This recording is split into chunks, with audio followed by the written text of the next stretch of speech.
आइए हम आपको सिखाते हैं साधारण ब्याज और चक्रवृद्धि ब्याज में अंतर कैसे निकाला जाता है। इसके बारे में अगर अंतर हमको पता चल जाए तो समझ में आ जाएगा कि साधारण ब्याज और चक्रवृद्धि ब्याज होता क्या है।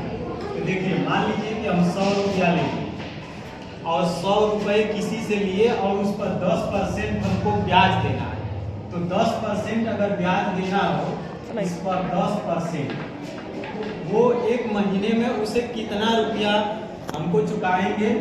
अब उसको एक साल के लिए, एक वर्ष के लिए, एक वर्ष के लिए 100 रुपया किसी से हम पैसा लिए और 10% ब्याज पर एक साल के लिए, तो वो एक साल में कितने रुपए उसे देना होगा। तो और साधारण ब्याज और चक्रवृद्धि ब्याज में क्या अंतर होगा इसको समझते हैं। देखिए, ये फार्मूला होता है हमारा साधारण ब्याज का। साधारण ब्याज बराबर होता है मूलधन पूरे दर पूरे समय बटे 100। अब क्या करिए, आप मूलधन हमारा 100 रुपये था, 100 रुपये मूलधन रख दिए। दर कितना, दर का मतलब प्रतिशत होता है 10%। वर्ष कितना है, एक समय का मतलब वर्ष होता है, एक कर दिया और नीचे 100 कर दिया। अब इससे कटा दिए, इसको 10 में 1 का गुणा करेंगे 10 आ गया। अब हमारा जो आ गया ये 10 हमारा क्या आ गया, ब्याज आ गया। 100 रुपये पर ब्याज कितना हमको चुकाना है, 10 रुपये। तो कुल मूलधन हमारा आ गया, कुल मूलधन हमारा हो जाएगा 100 प्लस 10, 10 रुपये ब्याज। तो 110 रुपये एक साल में देना होगा। ये ब्याज था। अगर यही साधारण ब्याज का चक्रवृद्धि ब्याज निकालते तब क्या होता, तो 10 रुपये पर ये फार्मूला होता है चक्रवृद्धि ब्याज का। चक्रवृद्धि ब्याज फार्मूला होता है हमारा E1 प्लस R/100 होता है, कि पावर n होता है। इससे हम चक्रवृद्धि ब्याज निकालते हैं। अब देखते हैं कि क्या चक्रवृद्धि ब्याज एक साल का 110 रुपया आता है कि अलग आता है। तो इसको देखिए, P का मान मूलधन हम 100 पर निकाल रहे हैं, 1 प्लस R का मान 10 है, नीचे 100 है। एक साल के लिए n का मान 1 रख देते हैं। अब इससे 10 से 10 कटा दीजिए, ये आ जाएगा 100। 1 प्लस 1/10 आ जाएगा, और ये आ गया 100। इसका लघुत्तम लेंगे, ये आ जाएगा 10 प्लस 1/10। अब इसको सॉल्व करेंगे तो 100 11/10, 1 कटा दिए तो ये 10 में 11 का गुणा करेंगे तो 110 आ गया। तो हमारा चक्रवृद्धि ब्याज आ गया, चक्रवृद्धि ब्याज हमारा 110 रुपया। साधारण ब्याज भी 110 रुपये, चक्रवृद्धि ब्याज भी 110। एक साल के लिए चक्रवृद्धि ब्याज और साधारण ब्याज में कोई अंतर नहीं होता है। अंतर कब होता है, जब 2 साल के लिए जाता है ब्याज या 3 साल के लिए लिया जाता है तब होता है। तो आइए समझते हैं 2 साल के लिए क्या अंतर होगा। अगर मान लीजिए 1 साल के लिए दोनों पर निकाले तो इसका भी मान 110 आया, 1 साल के लिए साधारण ब्याज निकाले तब भी 110 आया। लेकिन अब 2 साल के लिए ले लेते हैं, तब देखते हैं क्या अंतर आता है कि वही रहता है।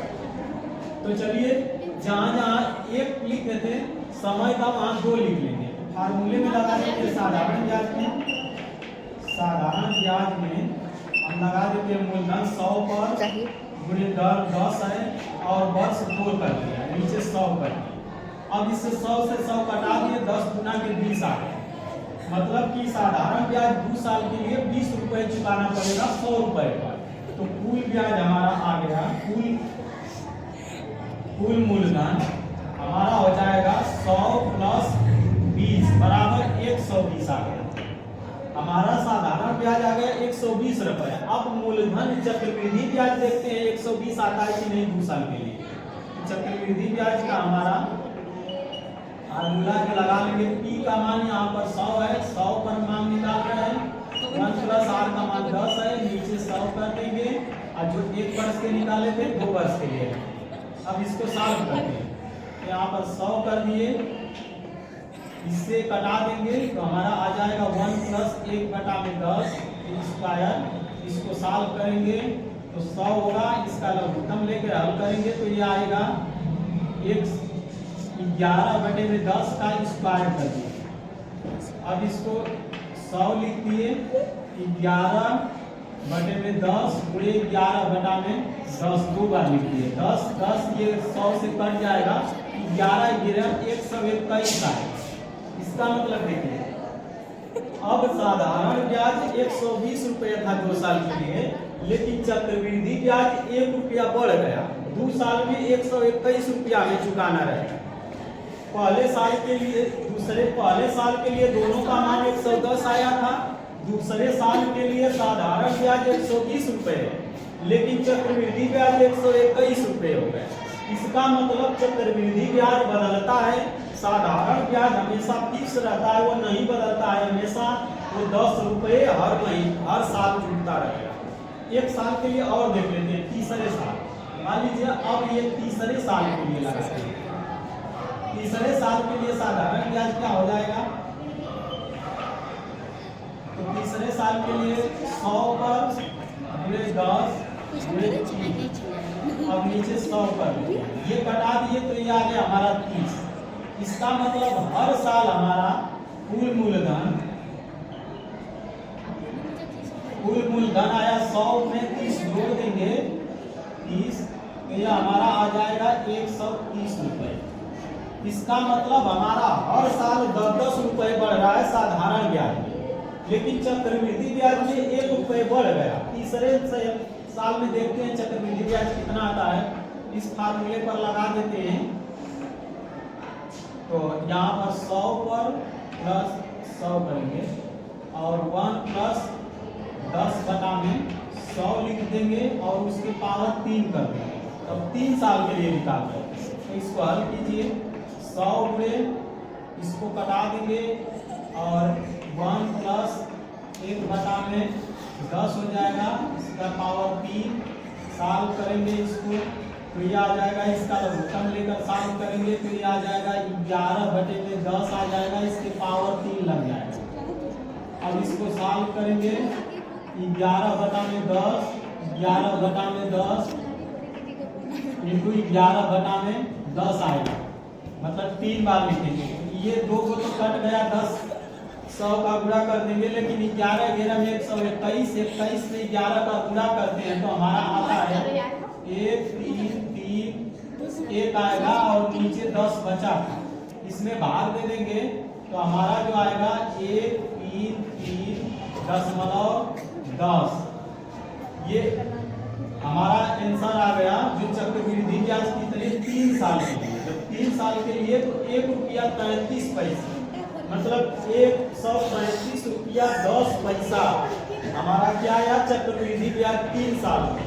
और इसका ब्याज जो है साधारण ब्याज 130 रुपये। हम समझ गए कि चक्रवृद्धि ब्याज और साधारण ब्याज में अंतर क्या होता है।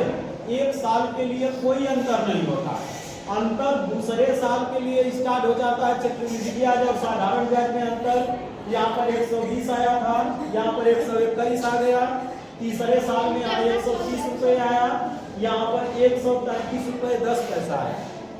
इसका मतलब चक्रवृद्धि ब्याज और साधारण ब्याज में यही अंतर है कि साधारण ब्याज हमेशा अगर 10% है तो हमेशा 10 रुपये हर जगह उस पर ब्याज रहेगा, हर साल के लिए बदलता नहीं है, लेकिन चक्रवृद्धि ब्याज हर साल के लिए बदलता है। तो मेरे चैनल का नाम यस मैथ है, लाइक सब्सक्राइब और कमेंट जरूर करें ऐसे बहुत सारे ट्रिक जानने के लिए।